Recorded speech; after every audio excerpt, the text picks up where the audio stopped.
하나님의 말씀 신명기 1장 34절 말씀부터 46절 말씀까지입니다. 신명기 1장 34절 말씀부터 46절 말씀까지 함께 읽도록 하겠습니다. 신명기서 1장 34절 말씀부터 함께 읽겠습니다.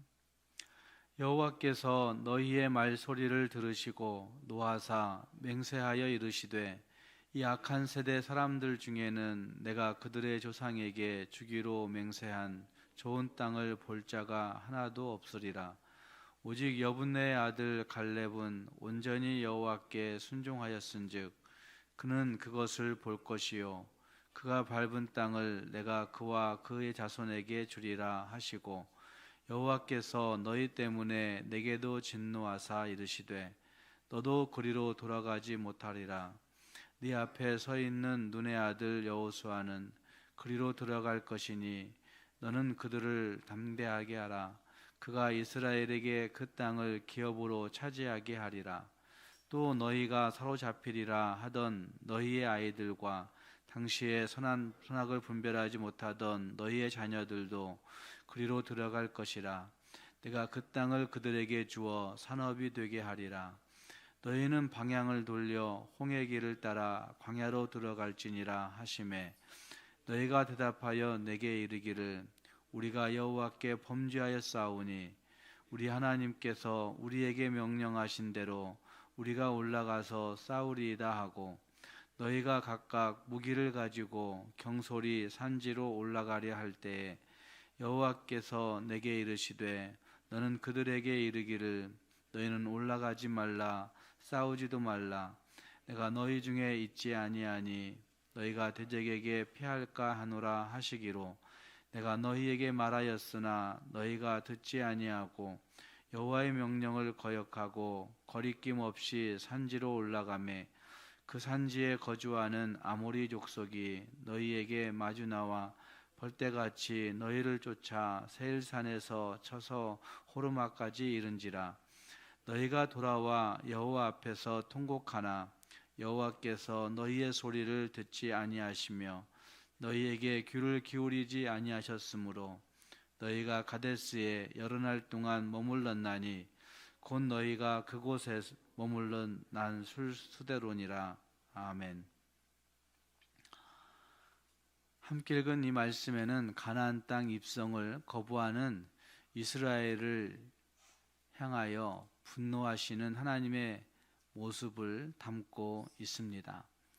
함께 읽은 말씀 34절 말씀에 여호와께서 너희의 말소리를 들으시고 노하사 맹세하여 이르시되 라고 시작하고 있습니다. 그들의 말소리라고 표현하고 있는데 그들의 이스라엘 백성들의 말소리라고 하는 것은 이미 그들이 가지고 있었던 그 불평과 원망의 소리들이라고 이야기할 수 있습니다. 그것을 들으시고 라고 시작하는데 어쩌면 그들이 가졌던 그 원망과 불평을 들으시고 하나님이 맹세하시는 것입니다. 맹세한다라고 하는 말은 언약을 체결할 때 나오는 단어인데 이것은 하나님께서 그들을 심판하시겠다라고 하는 의지를 잘 드러내주고 있는 표현이라고 할 수가 있을 것입니다. 하나님은 이들에 대해서 맹세한 좋은 땅을 볼 자가 하나도 없으리라고 선언하시고 있는 겁니다. 이미 약속하신 그것에 대해서 그 좋은 땅을 볼 자가 아무도 없다고 선언하시는 말씀이 거기에 나타나고 있는 겁니다. 35절 말씀에서는 여호와의 은혜의 표현이라면 34절 말씀에서는 심판의 표현이 되고 있는 모습이 그 맹세, 선언 이 두 개의 단어에서 나타나고 있습니다. 여호와는 심판할 그들을 악한 세대라고 말하고 있습니다. 세대라고 하는 언어를 사용하면서 원망한 자에 대한 개별적인 심판이 아니라 공동체가 함께 심판받을 것을 암시하고 있는 말씀이 거기에 나타나고 있습니다. 어쩌면 불순종의 대가가 참혹하다고 이야기할 수가 있을 텐데, 하나님은 장막 안에서 자신을 향해 원망하는 이스라엘의 악한 불평을 들으시고 진노하신 것입니다. 그래서 가나안 땅을 유업으로 주시겠다고 약속하셨던 그 약속들을 처리하고 있는 모습이 여기에 나타나고 있습니다. 믿지 않는 자들에게 그 믿음대로 되게 하신다라고 이야기하고 있는 것이라 할 수 있습니다. 하나님을 믿지 않는 악한 세대는 단 한 사람도 좋은 땅에 들어가지 못하게 하신다는 것입니다. 하나님의 징계와 진노는 사랑만큼이나, 하나님이 그들을 사랑하시는 그 사랑만큼이나 실제적이라고 할 수 있습니다. 약속이 실제가 되게 하는 것이 믿음인데, 어쩌면 그 약속 자체가 그들에게 그것들을 얻게 하는 것은 아니었을 것입니다. 그 약속을 믿는 믿음으로 말미암아 그 약속이 실제가 될 수 있는 은혜가 그들에게 있다는 말입니다. 심지어 하나님의 의지만도 아니었습니다. 그들이 정말 하나님 앞에 그 말씀을 얼마만큼 순종하느냐가 그들에게 그 약속을 실현시키는 은혜가 거기에 있다고 약속하셨었는데, 어쩌면 이것이 다 물거품으로 돌아가는 모습이 거기에 나타나고 있는 것입니다. 어쩌면 하나님 앞에서 그들이 어떤 모습으로 서고 있었는가 하는 것이 매우 중요한 부분이라 할 수가 있을 것입니다. 35절 말씀에 보시면 거기에는 여호와가 그 땅을 주리라고 선언했던 그 이야기들이 거기 등장하고 있고, 또 갈렙에 대해서 긍정적으로 서술하고 있는 말씀이 거기에 나타나고 있습니다. 35절 말씀에서 이 약한 세대 사람들 중에는 내가 그들의 조상에게 주기로 맹세한 좋은 땅을 볼 자가 하나도 없으리라 라고 선언해 놓으시고, 36절 말씀에서는 오직 여분네의 아들 갈렙만은 그 땅을 보게 된다고 말씀하고 있는 말씀이 거기에 등장합니다. 그 이유가 무엇이냐면 그것은 온전히 여호와께 순종하였은즉 이라고 표현하고 있습니다. 온전히 여호와께 순종하였다라고 하는 말씀을 세번역 성경에서는 이렇게 번역합니다. 그가 정성을 다 기울여 주를 따랐으므로 라고 말씀합니다. 순종하였다란 표현을 주님을 따랐다라고 표현하고 있고, 온전히라고 하는 말을 그 정성을 다 기울여 라고 그렇게 번역하고 있는데, 굉장히 의미가 있는 번역이라 할 수가 있을 것입니다.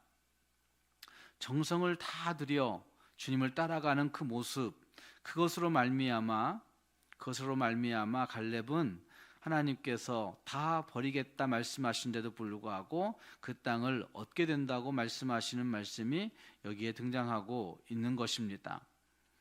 갈렙은 신명기에서 다시는 나오지 않습니다. 그리고 37절 말씀은 다시 징계의 분위기로 바뀌어지고 있는 것을 볼 수가 있습니다.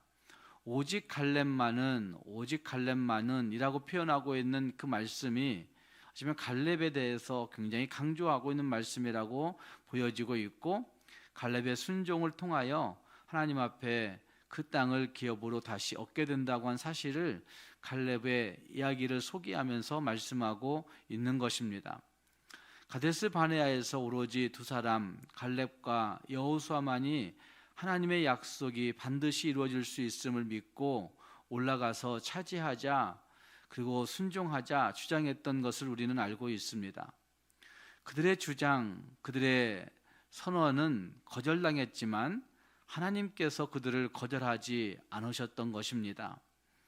갈렙은 그가 밟는 땅을 얻게 될 것이라고 말씀하시고, 여호수아는 가나안 정복 전쟁을 진두에서 지휘하게 하실 것이라고 말씀하시는 말씀들이 거기에 등장하고 있습니다. 불확실하고 불확정적인 그 땅, 그 광야에서 이스라엘이 살 길, 또 어쩌면 가나안 땅의 약속을 받을 조건은 오직 믿음뿐이다 라고 한 사실을 오늘의 말씀도 우리에게 잘 나타내 주고 있는 겁니다. 우리는 우리의 삶 속에서 불순종과 순종의 대가가 어떤 것인지 하는 것들을 주의 말씀을 통해서 늘 살펴볼 수 있어야 됩니다. 주의 말씀이 우리에게 말씀하실 때 그것을 순종하면서 얻어지는, 믿음으로 순종하면서 얻어지는 것이 무엇인지, 또 믿음으로 따르지 아니하고 불순종함으로 말미암아 얻어지는 대가는 무엇인지 하는 것들을 말씀을 통해서 비교해 볼 때 우리는 정말 정성을 다 기울여 하나님의 뜻을, 하나님을 따라가는 그 순종이 우리의 삶에 있어야만 하는 것입니다. 오늘 한 날도 우리에게 주어진 모든 삶 속에서 주의 말씀을 따라 온 정성을 다 기울여 주님을 따라갈 수 있는 우리 모두가 될 수 있기를 주님의 이름으로 축복합니다. 40절 이하의 말씀에서 이런 말씀이 거기 등장하고 있습니다. 하나님은 이스라엘 백성들에게 방향을 돌려 홍해 길을 따라 광야로 들어갈지니라 라고 명령하는 말씀이 거기에 등장합니다. 너희는 방향을 돌려 홍해 길을 따라 광야로 들어갈지니라 라고 말씀하고 있습니다. 하지만 가나안 땅으로 가지 말라는 말씀이죠. 너희는 그 땅을 얻을 자격이 없으니까 그 땅으로 가지 말라고 말씀하십니다. 그러자 41절 말씀에서 그들이 우리가 여호와께 범죄하였사오니 우리 하나님께서 우리에게 명령하신 대로 우리가 올라가서 싸우리이다 라고 그렇게 이야기합니다. 하나님이 그 땅으로 올라가지 말라고 말씀하셨습니다. 그리고 광야로 들어가라 이렇게 말씀하십니다. 그런데 그때서야 생각이 났던 것 같습니다. 하나님의 원래 약속이 그 땅을 차지하는 것 아니었습니까? 라고 그들이 생각났던 것 같습니다. 그래서 하나님, 우리가 범죄하였사오니 우리가 돌이켜서 하나님의 명령, 원래 명령대로 올라가서 싸우겠다고 그렇게 하나님 앞에 우기고 있는 모습이 등장합니다. 지금 하나님의 명령은 홍해 길을 따라서 광야로 들어가라는 것이었습니다. 가나안 땅으로 가지 말라는 것이 하나님의 명령이었는데 그들은 그때서야 회개하는 척하면서 하나님, 우리가 가나안 땅을 정복하겠습니다라고 이야기하는 말씀이 거기에 나타나고 있는 겁니다. 그리고 41절 말씀과 42절 말씀에서 하나님은 거듭 말씀하십니다. 가지 말라고 말씀하십니다. 올라가지 말라, 싸우지도 말라, 대적에게 피할까 하노라 이렇게 말씀하십니다. 그런데 43절 말씀에서 그들이 듣지 아니하고 여호와의 명령을 거역하고 거리낌 없이 산지로 올라갔다고 하는 말씀이 나타나고 있습니다. 그리고 이것을 41절 하반절에서는 너희가 각각 무기를 가지고 경솔히 산지로 올라가려 할 때 라는 표현으로 경솔하게 그들이 올라가고 있다라고 말하고 있는 말씀이 거기에 등장합니다. 뒤늦게라도 하나님의 명령에 순종하여 가나안으로 진격하려고 하고 있는 그 모습들, 어쩌면 그것이 여호와의 명령에 순종하는 것일까라는 생각들을 해봐야 됩니다. 그러한 행동에 대해서 모세는 경솔하다, 신명기서는 경솔하다라고 평가하고 있는 겁니다. 앞선 명령과 상반된 그런 모습들이 거기에 분명히 있습니다. 내가 너희 중에 있지 아니하기 때문에 그들이 그런 모습들이 있다고 한 사실을 42절은 또 말하고 있습니다. 42절 말씀에 올라가지 말라, 싸우지도 말라, 내가 너희 중에 있지 아니하니 하나님 그분이 너희에게 있지 않기 때문에 너희가 대적에게 패한다라고 말씀하시는 말씀이 나타나고 있는 겁니다. 내가 너희 중에 있지 아니하니 라고 하는 말씀은 성막을 건설하면서 하나님은 내가 너희 중에 거하려고 한다, 그들 중에 있으려고 한다, 이런 표현들을 쓰셨던 말씀을 우리는 기억해 봅니다. 그러니까 하나님이 거하시기 위해서, 그들과 함께 하시는 모습을 나타내기 위해서, 이제까지 그들과 동행하시기 위해서 이런 일들을 벌이고 계셨었는데 이제는 내가 너희 중에 있지 아니하니까 너희는 그 땅으로 올라가면 안 된다고, 싸우면 안 된다고 말씀하시는 말씀이 등장합니다. 심판의 책망을 듣고서야 광야로 돌아가라는 하나님의 명령을 무시한 채 가나안 땅을 정복하러 가겠다고 호들갑을 떨고 있는 이스라엘 백성들의 모습이 있습니다. 너무 늦었다라고 말할 수가 있습니다. 하라고 한 것은 안 하고 하지 말라고 한 것은 하려고 하는 그런 태도가 거기에 있는 것입니다.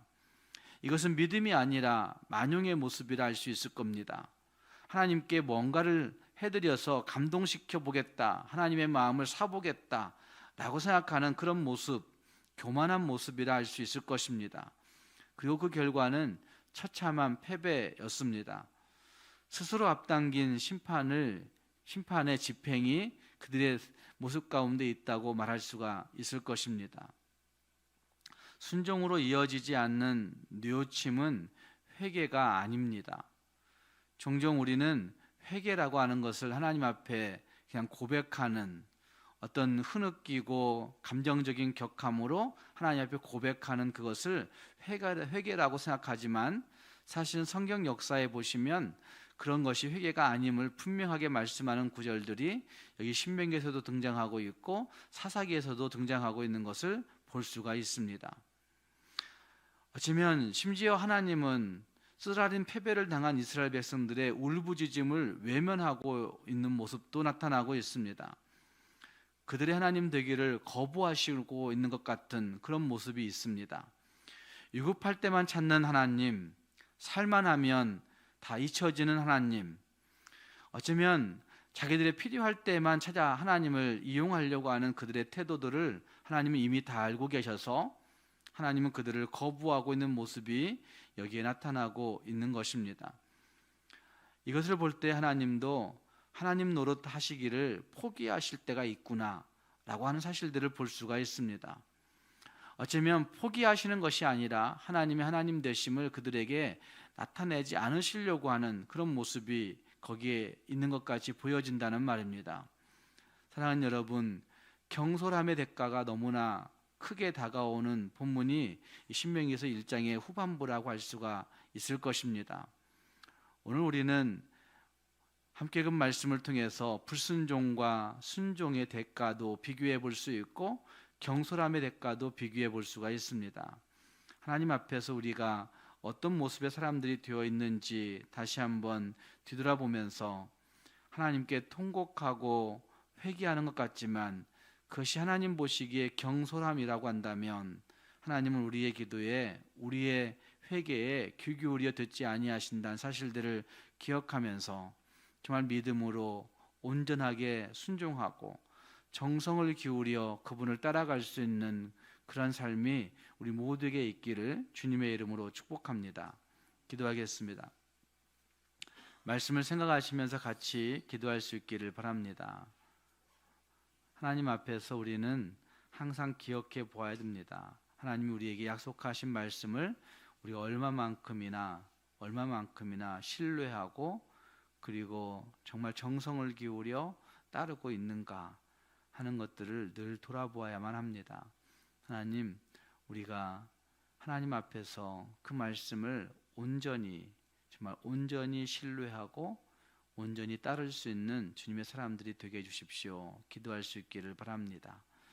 경솔하게 교만함으로 하나님 앞에 행하는 자들이 아니라, 경솔하게 하나님 앞에서 만용을 떠는 자들이 아니라 겸손하게 주님 바라볼 수 있는, 주님 앞에 엎드릴 수 있는 진짜 회개의 사람들, 진짜 하나님 앞에 그 마음을 살 수 있는 사람들이 될 수 있게 달라고 자신들을 생각하며 기도할 수 있기를 바랍니다. 교회를 위해 기도할 때 교회 여러 기관들을 생각하며 기도해 주시기 바랍니다. 교육하는 기관들을 위해서 기도해 주시기 바랍니다. 하나님께 세우신 우리 다음 세대, 하나님 그들이 주의 말씀 안에서 잘 양육될 수 있는 축복을 주시라고, 또 그들 양육하는 선생님들에게 능력 주시고 선생님들에게 진짜 사명감 주셔서 한 영혼 한 영혼 품고 정말 그들을 대할 때마다 우리가 품는 아이들이, 자녀들이 정말 믿음 안에서 풍성하게, 믿음 안에서 충성스럽게 잘 자라날 수 있는 그러한 아름다운 결과들이 나타날 수 있게 달라고 교육기관의 선생님들을 위해서 기도해 주시기 바랍니다. 찬양하는 기관들, 그리고 전도회들, 각 위원회들, 구역회들을 위해서도 같이 기도해 주시기 바랍니다. 함께 말씀 생각하며 교회 여러 기관들을 위해서 같이 기도하겠습니다. 기도하십시다. 살아계신 하나님 아버지, 주님의 은혜와 사랑을 감사합니다. 오늘 주 앞에 함께 기도하게 인도해 주셔서 감사합니다. 하나님, 우리의 믿음이 항상 주님 앞에 주님의 뜻에 부합된 믿음인지를 늘 돌아볼 수 있게 해 주시옵소서. 아버지 하나님, 오직 갈렙과 여호수아만이 하나님 앞에 순종함으로 말미암아 그 땅을 차지할 수 있었던 것처럼 우리의 믿음도 하나님이 인정하시는 오직 갈렙과 여호수아와 같은 그런 믿음으로 설 수 있도록 인도하여 주옵소서. 하나님 아버지, 정말 온전히 정성을 기울여 주님을 따라갈 수 있는 순종이 있게 도와주시고 오직 정성을 다 기울여 주님을 신뢰하고 주님 앞에 굴복하는 진짜 믿음의 사람들이 되어 하나님이 우리를 위해 예비하신 그 모든 것들을 다 받아 누리고 살아가는 하나님의 사람들이 되도록 은혜 베풀어 주시옵소서. 하나님 아버지, 오늘도 주께서 교회를 지키셔서 하나님 주의 교회에 속한 모든 권속들이 주님의 이름으로 보호받고 주님의 이름으로 진행하고 주님의 이름으로 결실할 수 있는 한 날 되도록 주님이 인도해 주옵소서. 주 앞에 기도한 성도들에게 은혜를 주시고 하나님이 주시는 그 놀라운 은혜의 응답들이 각 개인에게 넘치도록 주님 허락하여 주옵소서. 예수님 이름으로 기도합니다. 아멘.